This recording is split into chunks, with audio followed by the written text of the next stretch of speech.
Hi, this is chapter 7 from Kildee House. Morning dawned bright and sunshiny. Jerome was awakened by the bleating of the fawn. The young one was hungry and wanted its mother. Jerome tossed aside the blankets and sat up. For a half minute he did not know what had wakened him. Then he remembered what had happened the night before. There had been a lion, and Emma Lou had brought a baby deer into the house to save it. The baby deer bleated loudly. It had appeared over the edge of his bed. Two big ears waved at him, and two big eyes regarded him. Jerome pulled up his knees. He sat looking at the hungry fawn. Things were getting out of hand in his house. He was playing host to 9 raccoons, 7 skunks, and this baby deer. The raccoons and the skunks were a problem he could handle. The fawn worried him. It was like having a baby left on his doorstep. Jerome knew nothing at all about babies. He got some comfort out of thinking that Emma Lou would be along presently and she would know what to do.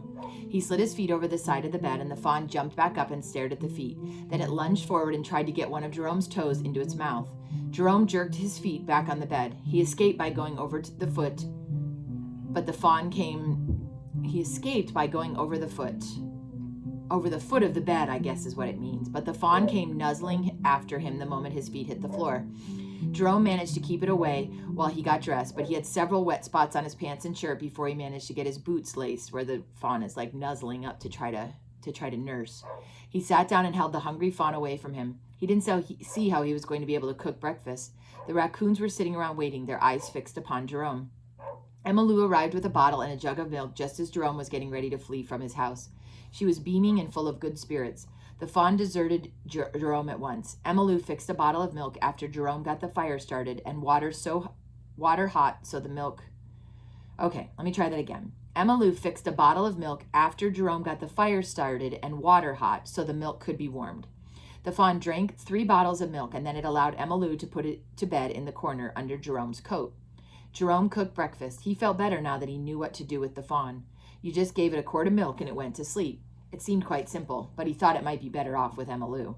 You could handle it better, he suggested. Emma Lou shook her head. It wouldn't be safe at our place. We have 3 hounds. They'd tear it to bits. Anyway, they'd chase it. The boys let them chase deer.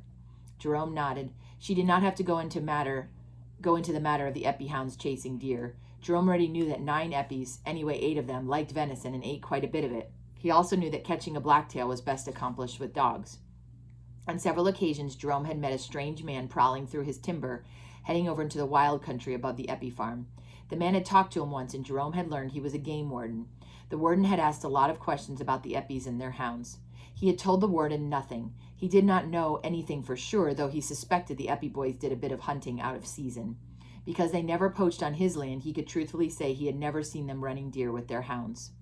After agreeing to keep the fawn, Jerome realized he had made a mistake.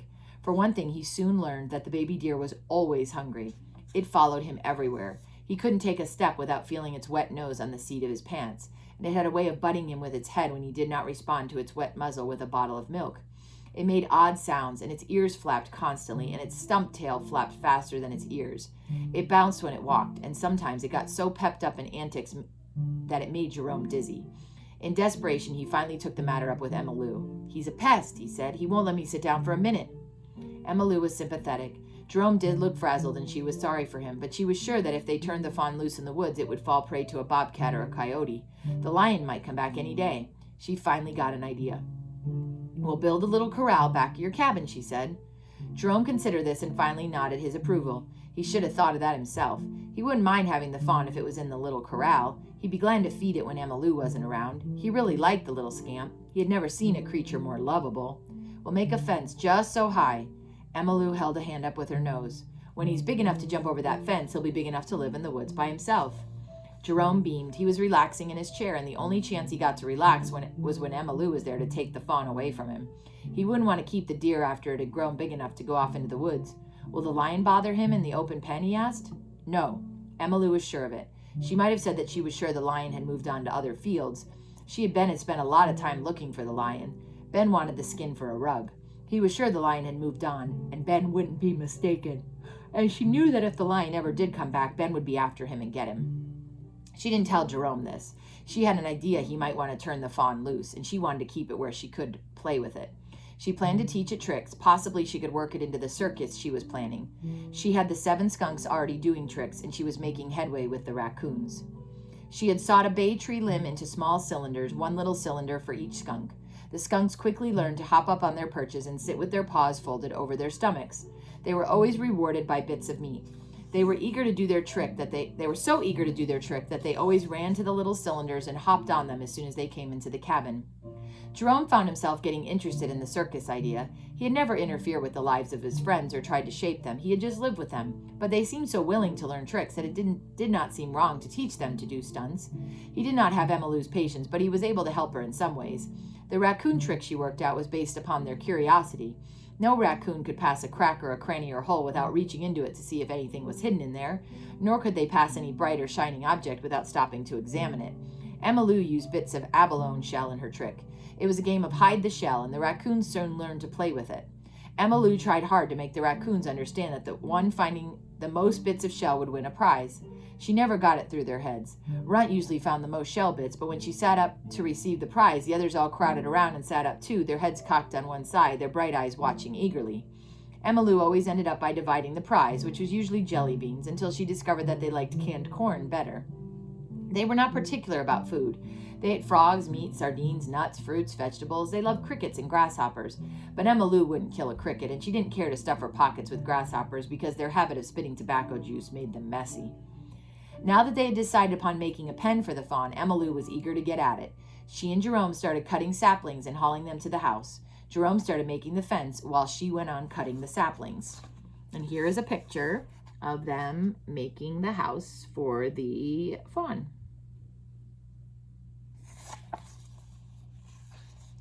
It was the sapling cutting that Donald got interested in. He had become expert at scouting Jerome's woods. At first, he was only bent upon revenge, and then curiosity made him start watching the cabin. He got interested in the 7 skunks and the 9 raccoons. There was a lot he could not see because it went on inside the cabin, but the animals often frolicked with their friends outside. Once Emmyloo did the skunk trick out on the doorstone, and the shell game was often played outdoors. Donald was fascinated.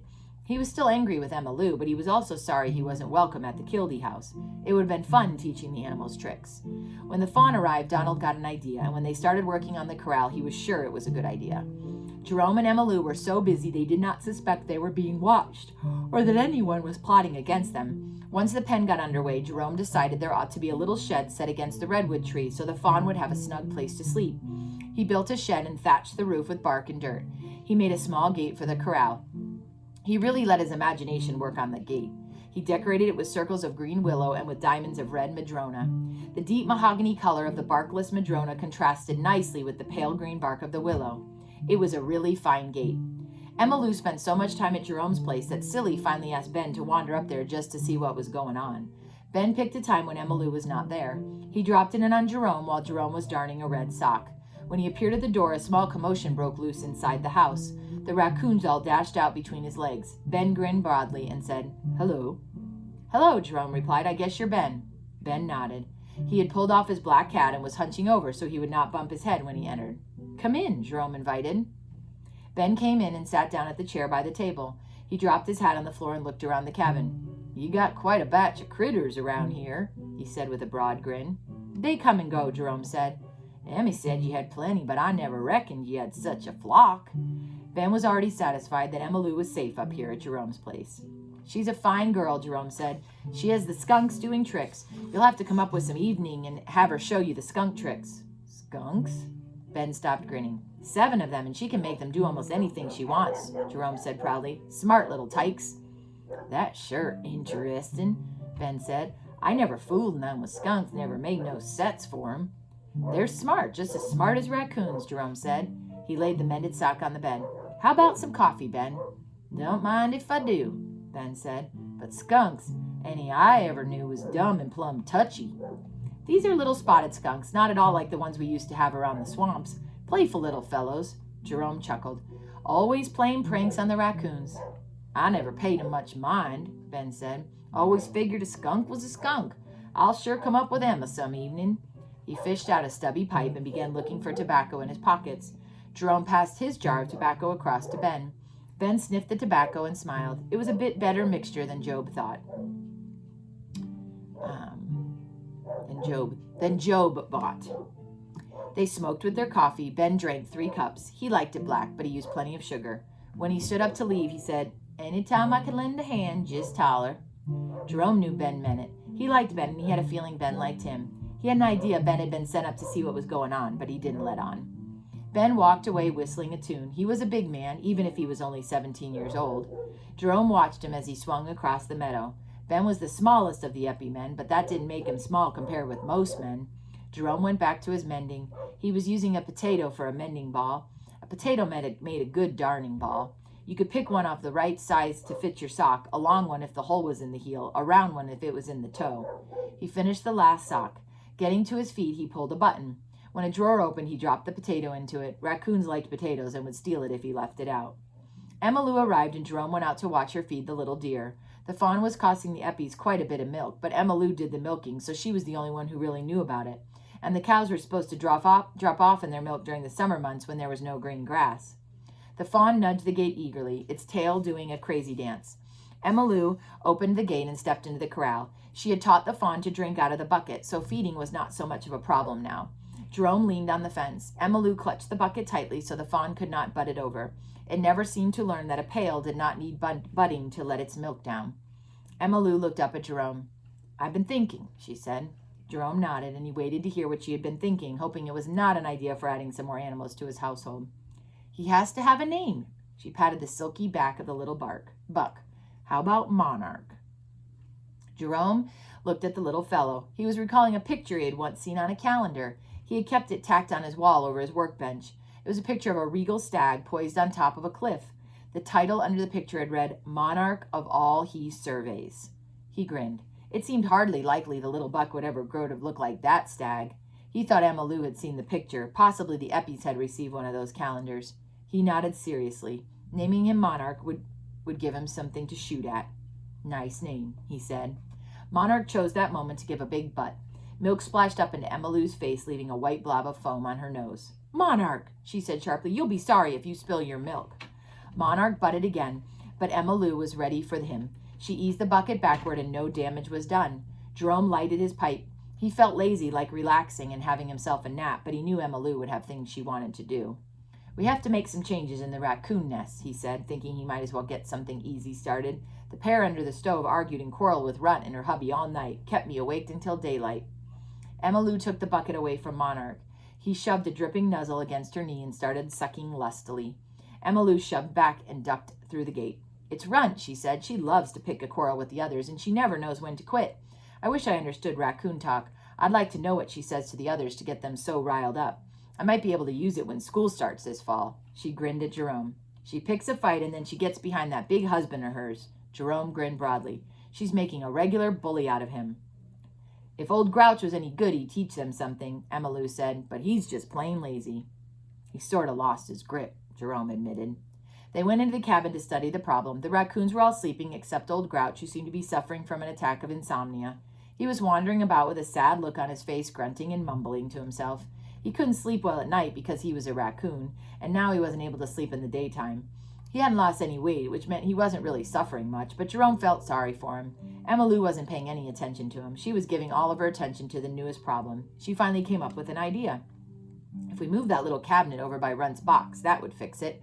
Then she couldn't see the couple under the stove, and they couldn't see her. You know, I almost believe it's the faces she makes at them that keeps them stirred up." Jerome laughed, but he agreed, and he studied the string and the button which controlled the door of the cabinet. "I'll have to make a change to the wires on the cabinet." "I'll help," Emma Lou offered. Jerome sighed. He would just as soon have put the job off a day or two, but he knew that once Emma Lou got an idea, it had to be worked out at once. He got his tools and started to work. Emma Lou stayed with him until he was well underway, and then she wandered off on a mission of her own. And that is the end of chapter 7 of Kildee House.